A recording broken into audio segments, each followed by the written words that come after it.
Troque o microfone.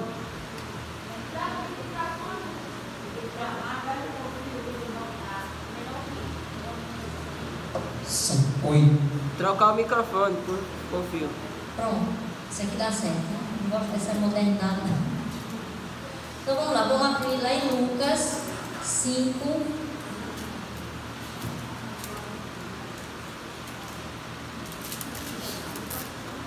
Do 1 até o 11. Nós vamos estudar hoje.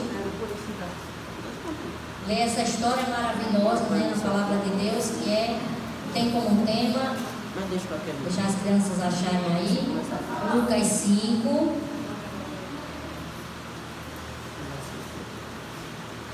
Acharam, crianças? Amém? Do 1 até o 11. Nós vamos ler a historinha todinha, certo? A pesca maravilhosa e os primeiros discípulos, é o tema, né? Vamos lá. Aconteceu que Jesus estava junto ao lago do Genezaré e a multidão apertava para ouvir a palavra de Deus.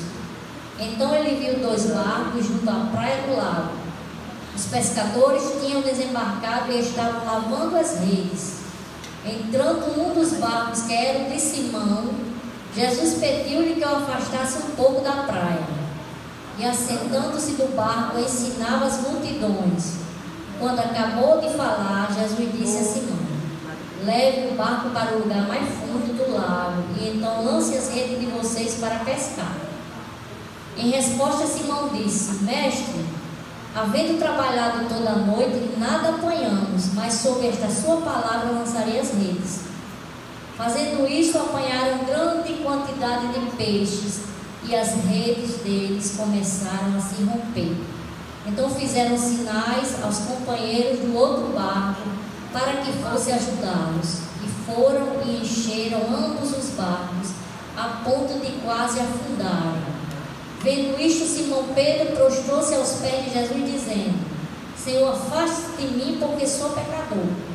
Pois à vista da pesca que fizeram, a admiração se apoderou dele e de todos os seus companheiros, bem como de Tiago e João, filho de Zebedeu, que eram seus sócios. Então Jesus disse a Simão: não tenha medo, e agora em diante você será pescador de gente.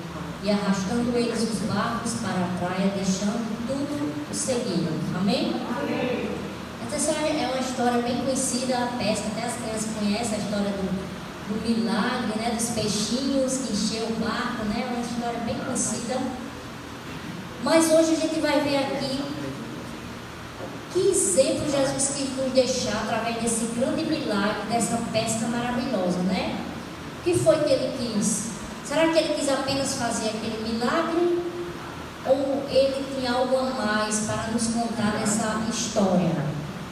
Aos discípulos e com certeza para nós. Então a gente sabe que ao longo da história Deus tem chamado pessoas, né, para o seu ministério, para cumprir a sua missão. Então hoje a gente vai estudar um pouquinho sobre a missão. Não vamos frisar muito no milagre, mas também vamos entender que Deus, Ele é o Deus do milagre, né?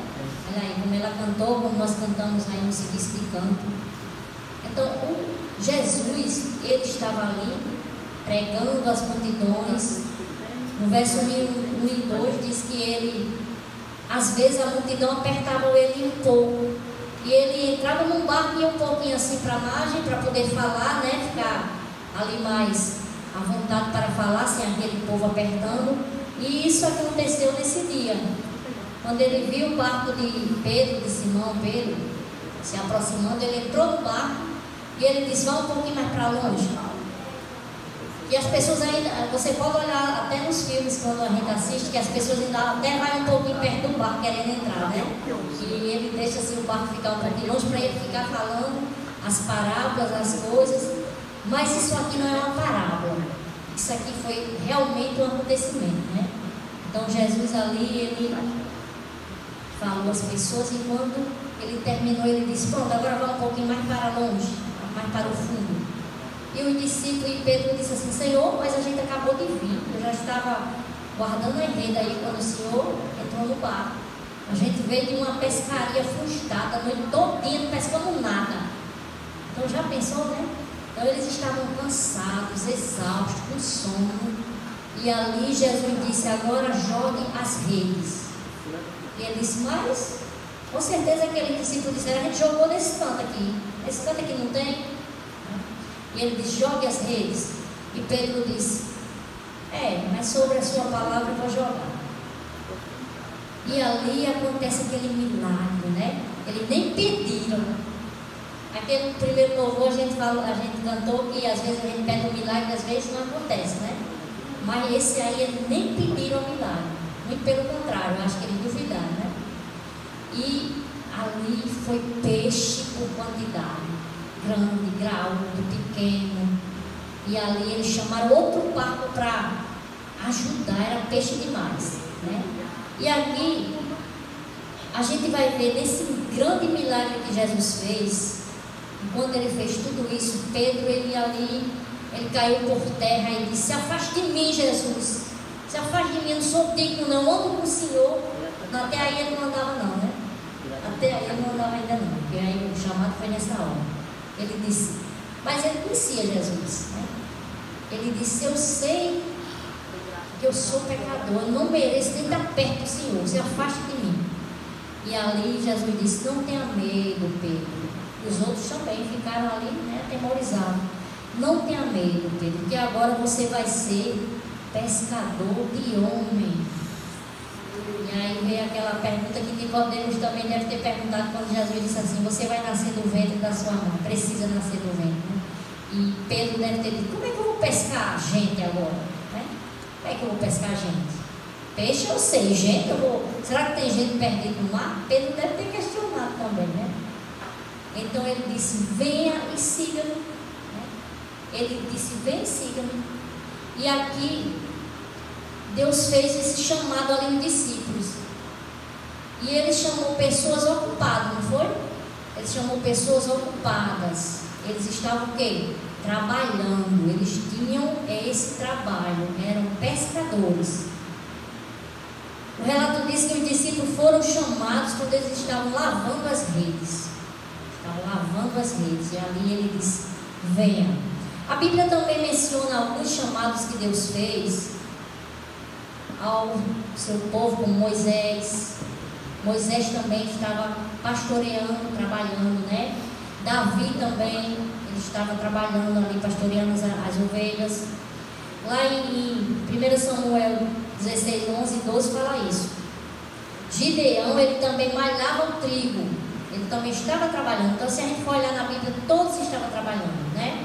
Todos estavam. Eliseu também, ele estava ali trabalhando, arando a terra, quando ele foi chamado. E às vezes você pode dizer assim, eu não posso fazer a obra, não posso ir para nada, para o campo, porque eu não tenho tempo. Mas será que nós não temos? Será que Deus não quer esse? Que é tão envolvido, né? Esse é tão envolvido, tão fiel no seu trabalho? Então ele fez esse chamado para o discípulo e faz para nós hoje, amém? Amém, porque ele quer pessoas ocupadas, comprometidas, pessoas que são dependentes dele, amém, né? Então aqui no livro de Ellen White fala que aquele que chamou os pescadores da Galileia ainda chama a pessoa para o seu serviço hoje, amém? Amém. E está tão disposto a manifestar seu poder por nosso intermédio, como fez por meio dos primeiros discípulos. Então não se ache indigno, não se ache, não, mas os discípulos eram diferentes de maneira alguma. Os discípulos eram pessoas comuns, né? Que apenas se deixaram usar. E ali eles atenderam, e ali eles seguiram a Jesus. Lá em Êxodo 4:20 fala que quando Deus fez o chamado para Moisés, Moisés também, Deus teve aquele encontro na sarça ardente com Moisés, e Deus disse, Moisés, você vai tirar o povo de lá, você é quem vai ser o libertador, né, do povo lá do Egito. E Moisés disse, Senhor, eu não sei nem falar, né, eu não tenho eloquência na voz, eu não sei falar. E ele disse, Moisés, lá no 4:20, diz que Moisés disse, eu quero apenas que você vá. O que é que você tem na mão, Moisés? O que é que você tem? Ele disse, só a vara de pastorear o rebanho. Disse: pois você vai. Moisés subiu no jumentinho, pegou a sua mulher e ali foi embora. Foi ali atender o chamado do Senhor, né?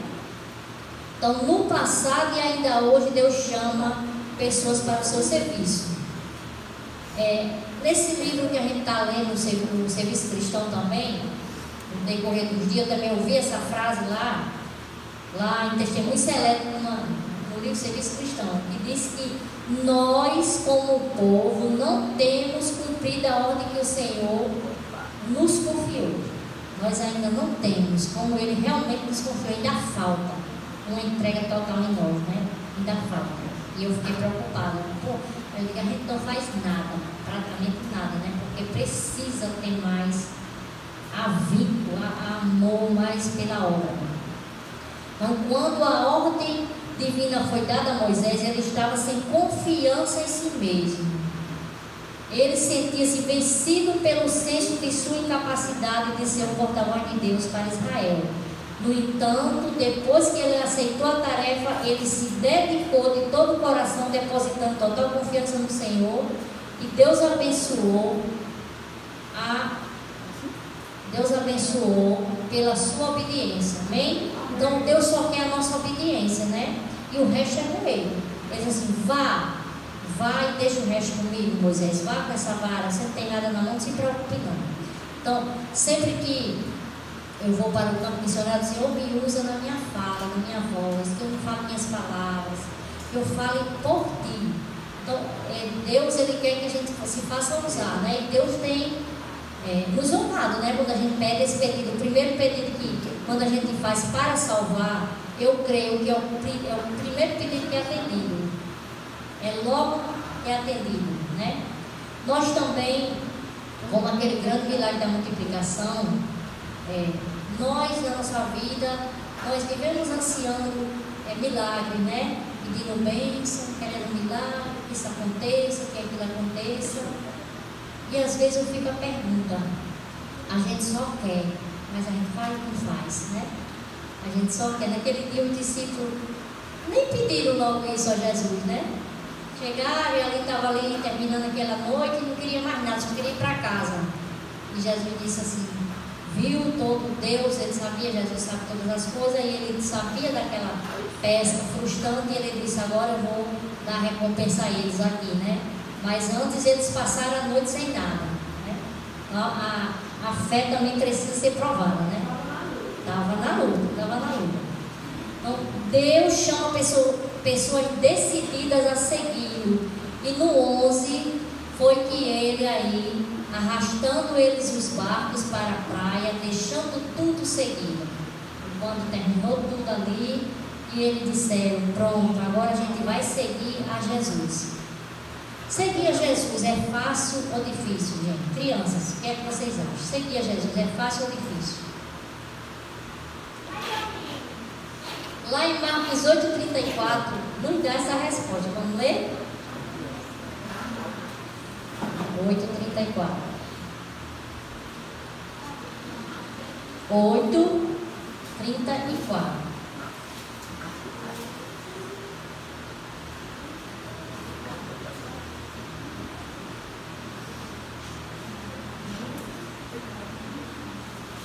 Acharam? Estou procurando.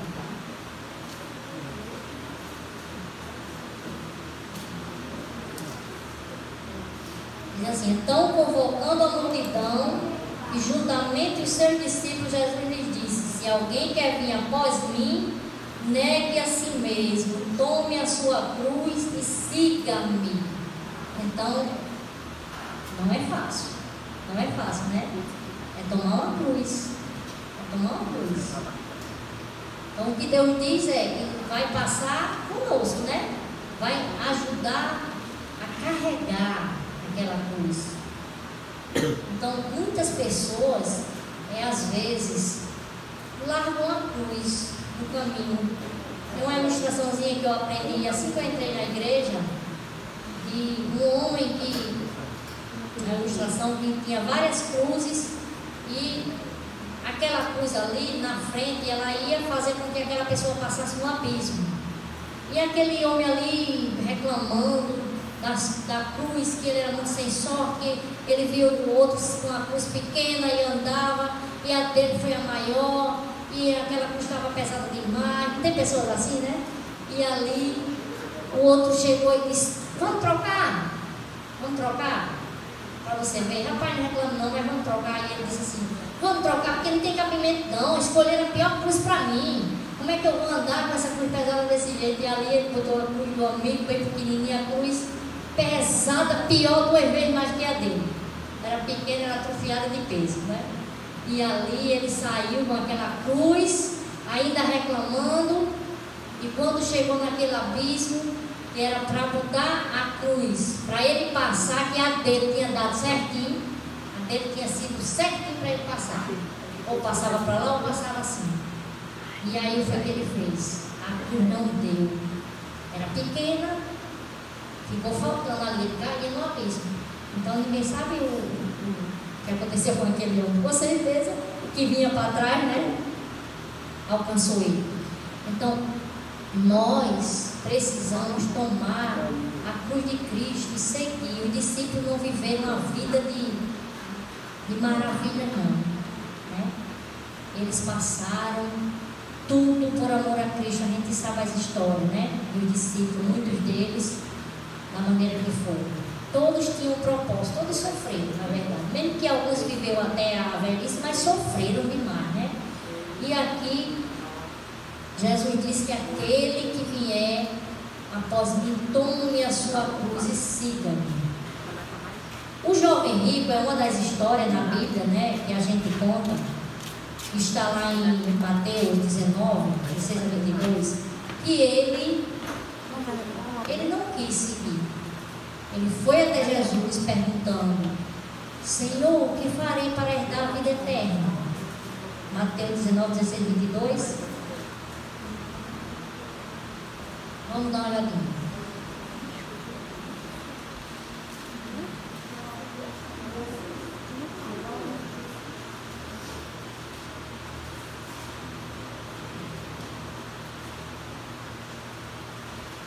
Só para a gente confirmar, viu, gente? Eu não vou ler a história toda, não.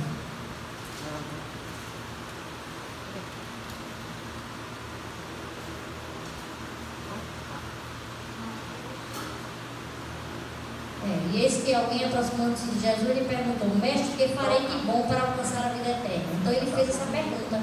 E Jesus disse assim: guarda os mandamentos, né? Guarda os mandamentos. E ele disse: eu já guardo. Vamos dizer assim, que Jesus diz assim: seja crente, seja um cristão de fato. E ele diz: não, eu já sou, desde criança, eu nasci na igreja. Eu já sigo. E Jesus disse: mais uma coisa que falta. E ele disse o quê? Ele disse: venda tudo que você tem e siga-me. Ele não quis a cruz. E ele disse: siga-me. Então ele não ia ser uma vida fácil, né? Ele ia vender tudo, deixa de ficar pobre.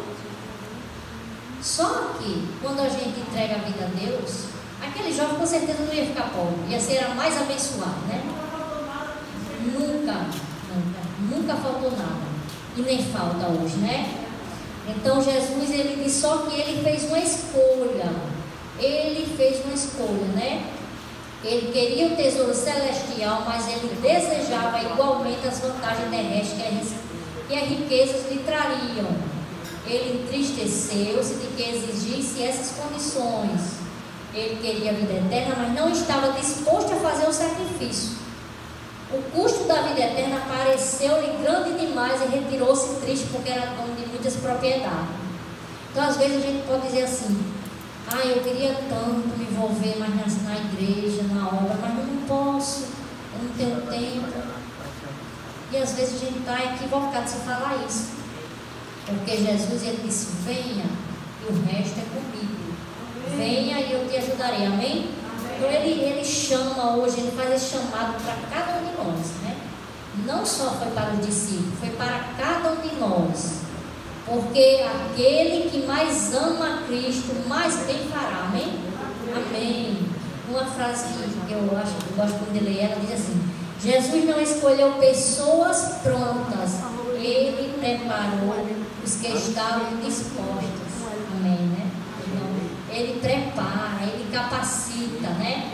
Milagre é um milagre, a gente espera milagres, grande milagre é a gente estar aqui hoje, é a gente ter aceitado essas crianças estarem aqui. Então, existe um milagre maior do que isso? De que eu estar aqui partilhando a mensagem, né?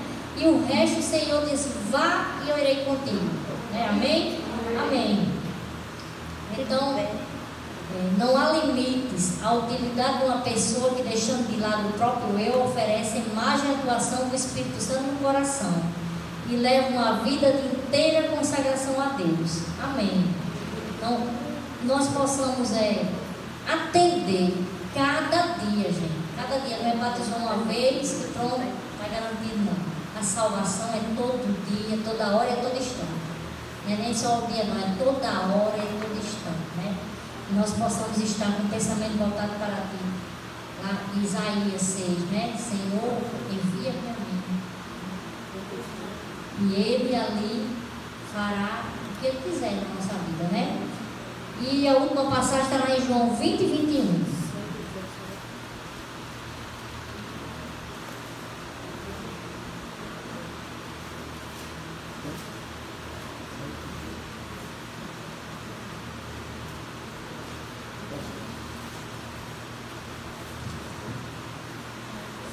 João 20, 21.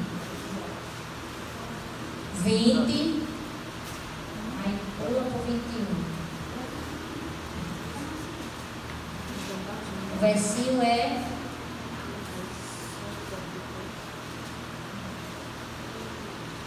aqui, gente, foi quando Jesus apareceu aos discípulos depois de ressuscitar. Então, ele disse que a paz esteja com vocês. Aí depois ele falou outra vez, ó. 21 ele diz de novo: Jesus lhe disse outra vez, que a paz esteja com vocês. Assim como o Pai me enviou, eu também envio vocês. Amém? Amém. Ele continuou ali enviando os discípulos, né? Dando essa ordem. Continua hoje também dando essa ordem a nós. Amém? Amém. Então vamos cantar o hino Missão.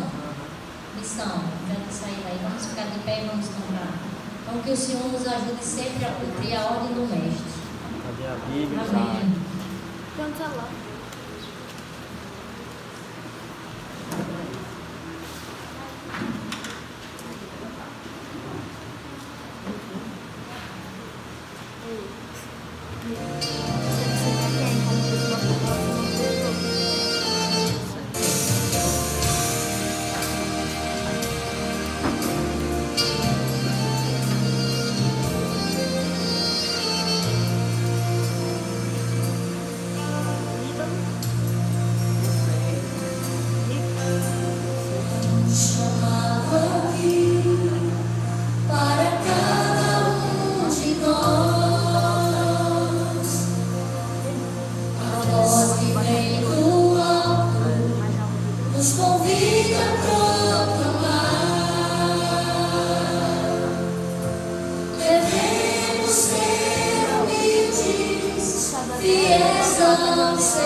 O amor do nosso Pai está em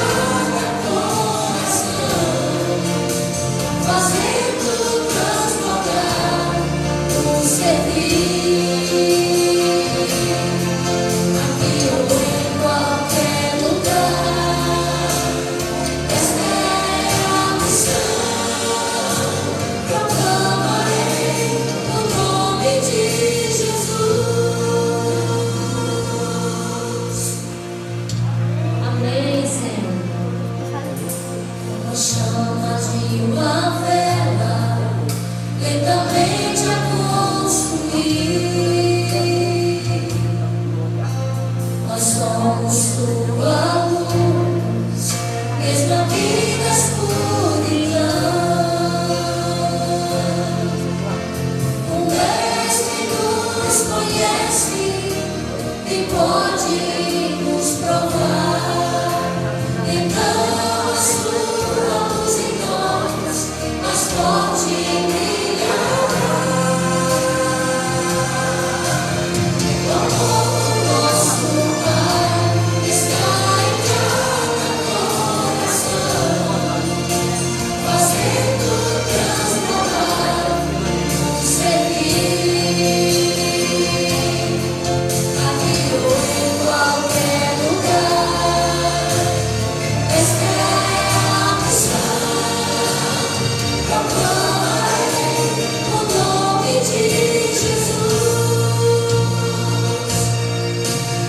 O amor do nosso Pai está em cada coração, fazendo transformar o servir. Aqui ou em qualquer lugar, esta é a missão. Proclamarei o nome de Jesus.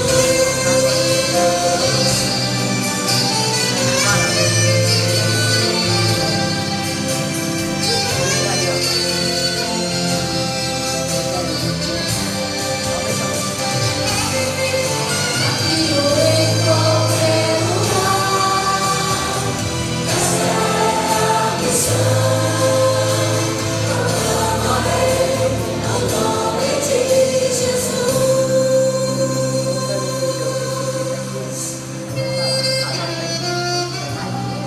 Amém, Senhor.